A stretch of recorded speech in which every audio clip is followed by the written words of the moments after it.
This is Dr. Grace Kakari, but I go by Dr. G on social media. And today we are going on to look at occupational wellness.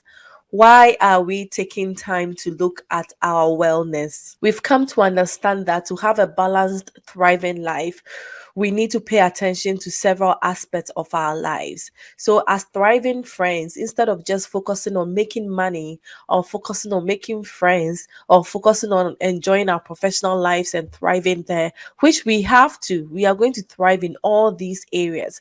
But we also want to take a moment to focus on all the other aspects of our lives. We are not saying that they will all be perfect. We are not saying that we will be perfect, but we are saying that we will not leave any area of our lives neglected. Most of us love to thrive professionally. We want to be known for something. We want to be seen for something. But when you look at occupational wellness, several things comes up. You should probably Google and you will see things like allowing yourself to explore various careers, right? Giving yourself the opportunity to explore in different careers. You also see things like encourages you to pursue opportunities you enjoy the most. So when you think about occupational wellness, you are thinking about enjoying opportunities that you love, right? Going for things that you enjoy. Also, you see something like doing exactly what you want to do in life. You know that you are thriving in your occupation when you are doing something exactly what you really want to do. I want you to be thinking about these things even as I run through, and then we are going to grade ourselves, okay? If we believe that we are doing well occupationally, all right? How about feeling inspired and challenged at work? Is that how you feel when you get to work every day? Occupational wellness. What is occupational wellness to you? You may also come across something like feeling good at the end of the day about your work accomplishment. Is that familiar to you? Do you feel good at the end of every day? At the end of Monday, you feel like, yeah, I am doing what I really want to do. I'm enjoying what I really love in life. This is it. This is it. I found what I want to do in life. Or seeing something like balance between work and leisure. So, occupational wellness will mean different things to different people, no lie about that. But it's the ability to achieve balance between your work and your leisure, it's the ability to do things you enjoy doing, it's the ability to enjoy opportunities that bring you joy, right? So, all the little things that I was sharing with you, thinking about all of them, where would you grade yourself?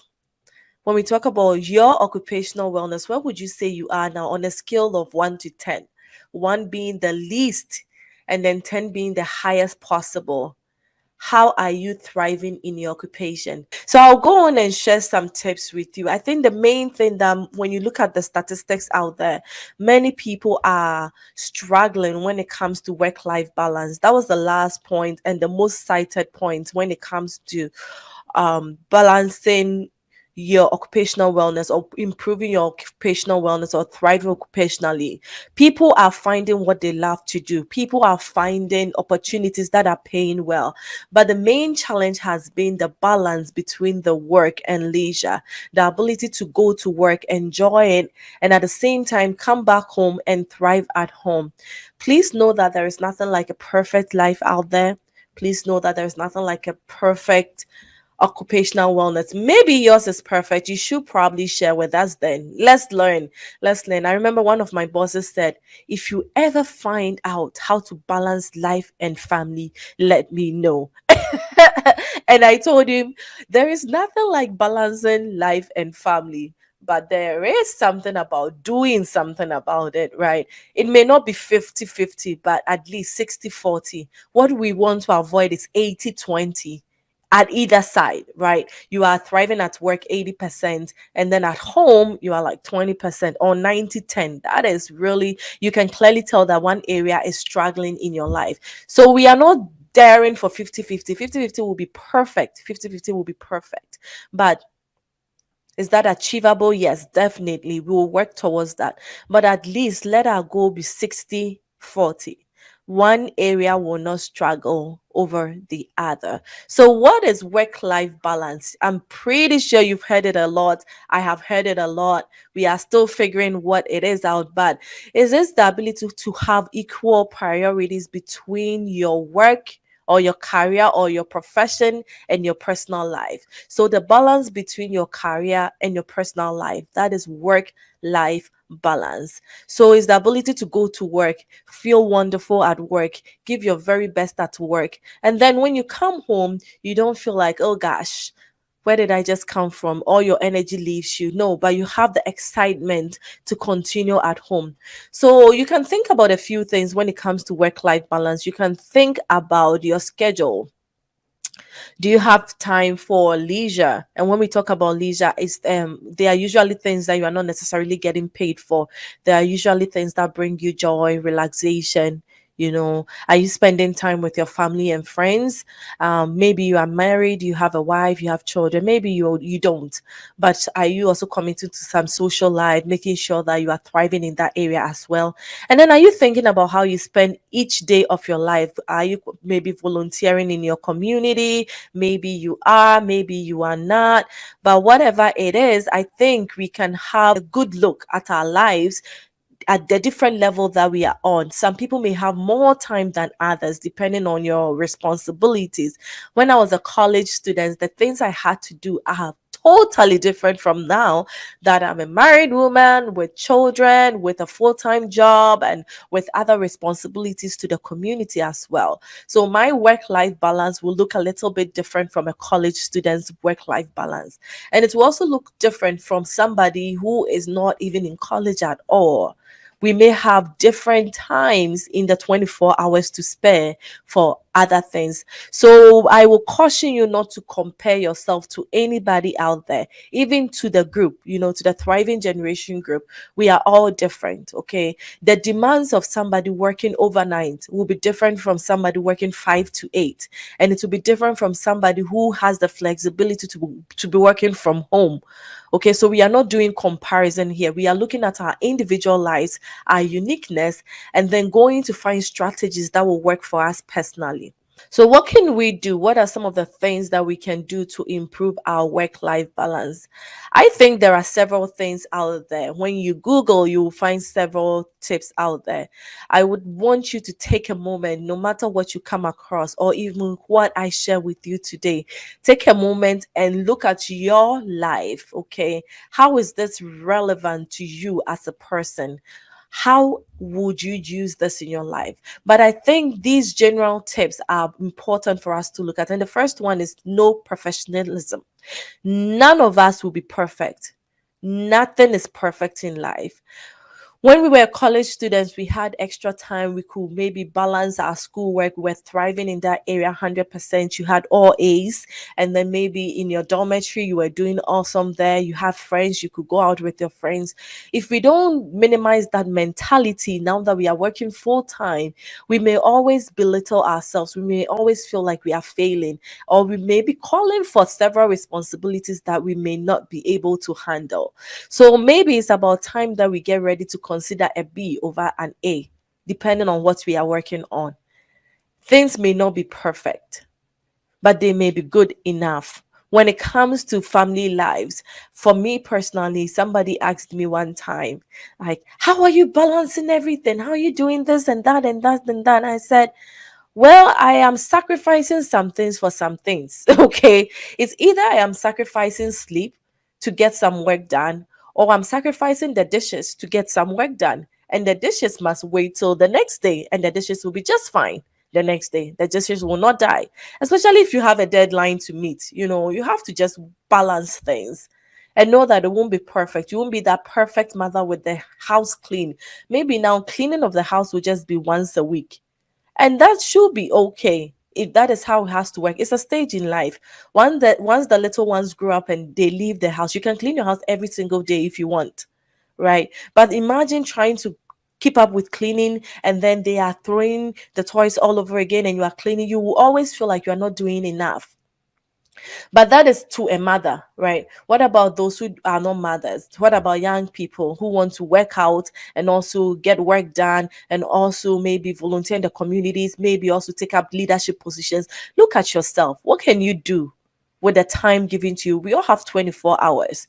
Even if we decide not to sleep at all within the 24 hours, I don't think we can get everything we desire to do in life done. So think about it and know that there's nothing like a perfect life. There is nothing like perfectionist. Just do your very best. Accept that you are doing the very, very best. Don't do any shabby work, but do the best that you can. Strive to do the best with the time you have, with the schedule you have, but just remain fluid and consistent. Okay. Know that you are a human being. Something will come up, something will not be perfect, but that should be okay as a person. Okay, what is the next thing we can look at? Find a career you enjoy. I think this is an important point and it is a hard one as well. We want to find a good paying job, okay, because we have bills to pay, no lie. We have to wear good clothes, no lie. Okay, we have to eat, no lie. I actually found a picture I want to share with you later on my social media platforms, and it looks like an interview scene, and the interviewer is asking the person, okay, so why do you want to be hired for this job? And I'm just paraphrasing, and the person says something, I have a good passion for paying my bills. Exactly that. You are looking for the job because you have bills to pay. But I don't think that is a good enough reason, okay? Though we have the expectations and we have all these things to achieve, let us work on finding something we are passionate about. Maybe you will start with whatever comes to you, but as you keep on growing, don't stick with it. And I'm speaking to myself as well. We have to thrive, and we cannot thrive if we are working in a toxic environment, if we are working with toxic people, if we are not doing the work that we truly love. At the end of the day, you will come back very, very exhausted. People go to work, they come back home, they're excited and they are excited to go back the next day and get some wonderful things done. Others go to work, they come back home and just like, oh, thank God it's Friday. You never want Monday to come because you never want to go back. That is not what we want to do. That is not how we want to thrive. So let's try and find something we are passionate about. What about our third point? The third point is to set boundaries when it comes to people and when it comes to work. The truth is, there are some people who are just toxic. There are some people who are energy drainers. Okay. If there is anything like that, we'll give them the title energy drainers. And there are people who are just time wasted. You have to pay attention to these kinds of people and know how you will limit your time around them. Okay. Set boundaries. Let them know that, hey, this is the time I have for social, maybe lunch hour. After lunch hours, you have to move on and get your work done. If you try to please people, if you try to do anything that comes your way, you will be wasting time and then important things will not be done. When we go for career development workshops as people in academia, they will usually tell you that look at your contract. Okay, which ones are you being paid for? What is your evaluation based on? So some people are hired to do more research than teaching, and some people are hired to do more teaching and less research. Some people are hired to do only research, and some people are hired to do only teaching. Okay, so look at your contract. What is demanded of you? If you're hired to do 50% research and let's say 30% teaching, and then maybe 20% service, sometimes we dedicate some of the time to service, community work, and university work. But if you end up paying attention to teaching and not to your research, at the end of the day, your contract is what you're going to be graded by. Okay. And then your supervisors are going to say, no, you were paid to do research. That is not what you are doing. In the same way, look at whatever field you are working in.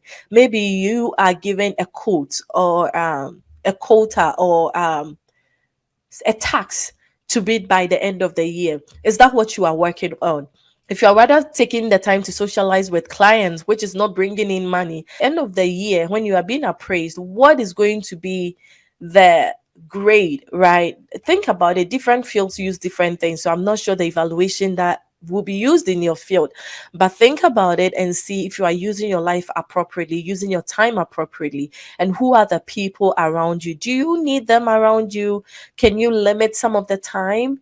What about the kind of work you are doing? Can you limit some of it? It's very important we pay attention to the people and the work we do and set boundaries, set healthy boundaries. It's okay to say no. No, I can't do this right now. No, can you consider this next week? No, I'll talk about this later. All right. The fourth one, we are only going through 5 points. So the fourth one is set weekly achievable goals. We may have the wonderful big dream for the month or for the year. It becomes easier when we break them down into smaller bits, and you can break them down into weekly goals. Okay. So at the end of every week, set new goals. Or if you want to do it in the beginning of the week, it's nicer when you do it at the end of the week so that you can keep track when the new week starts. So some people, their week starts on Sunday, others is on Monday. So whenever your week starts, make sure that you have some things written down. If you are going to set boundaries against people and work, you have to know what you are working towards. So if you have your goals, then you can look at it and see that this week, this is what I have to achieve, and I can work towards this. So once you do that, you know that you can spend time at work, you can spend time at home.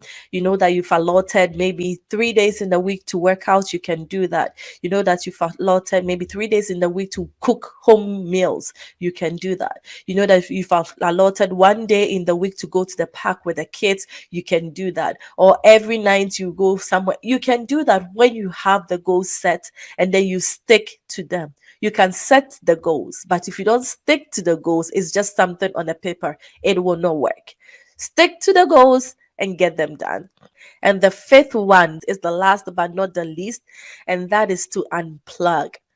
We are human. No matter what we do, we'll get tired, we'll get exhausted. We don't need to wait to get rich before we take vacations. You can take vacations in your mind. You can take, oh, I'm really serious. You can take a break from work. That's what I mean. It's okay. There is no need to judge yourself. There is no need to feel like you have to keep working to feel relevant. At the end of the day, when you die, you are gone. Okay? You are gone. So take a break to exercise, take a break to take care of your health. It is important to relax. It is important to recharge. You do that for your phones. You do that for your car. At the end of the year, or maybe some people do it every 6 months, every 3 months, you take your car to the service center. They change the oil, they check the batteries, they check the tires. Not because the car broke down, but you are servicing the car. You want the car to keep running for weeks, months, years to come. So you take a moment, schedule the appointment, take your car in, and then they check the car, fix what needs to be fixed and what don't needs to be fixed. They tell you, oh, this is good, that is good. Check back in 6 months, or check back in 3 months, or check back in 1 year. If you do that for your car, can you do that for yourself as well? For those of us abroad where we have changes in season, winter and then the summer, at the end of one season, you make sure that you prepare for the other seasons. So in the winter season, you make sure that your heat is working. They've come to clean the air. They've done this, they've done that.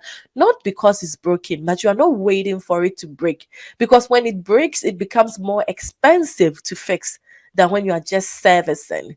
It's the same with the human. It's the same with our body. We don't keep pushing until we break. Then you have to spend the rest of your time in the hospital and then paying bills. Take a break. Take care of yourselves, okay? Let's go for a walk. Let's go for a run. Detox, fast, drink a lot of water. There are several strategies that will work for different people, but it's okay. It's okay to unplug. It's okay to take your time and say that, hey, I deserve this. I deserve this. I was having a conversation with a senior mentor, and the person said, "Oh, you can work a little bit faster and go for tenure track, and that is more like promotion and be promoted faster." And I told her, "No, I want to live long." And then she laughed and laughed and laughed. And my point was that there is already enough pressure on human. Okay, there is no need to put extra pressure on myself to do much more than I need to do just because I want quick promotion. It may work for some people, but look at you. I am a mother of little kids under, age. When I become a mother of teenagers, then I'll choose to do whatever I want to do with my life. Yes, then I can go out at night, I can do things. But look at you. Who are you? What stage of life are you in? What can you afford to do? And what can you not afford to do? Mind your own business in simple terms and take care of you. Take care of yourself. We are not the same. That person suggesting going for a vacation in Florida may be able to afford Florida, but maybe you can just afford a 2 hour trip, a 1 hour trip, maybe a 30 minutes trip, or just going to visit any of your relatives. But knowing that you've taken a break from work, you've taken your leave. I know several people who never take their work leaves, they just keep working and keep working and keep working. Take the leave. It's there for a purpose. Even the organizations know that leaves are important for employees. It's not a lot, maybe a few weeks in a year. Take it. Take it and just go and sit home and drink Coke and Fanta. That's okay. And drink water too and exercise. Go on and keep thriving. Bye, friends.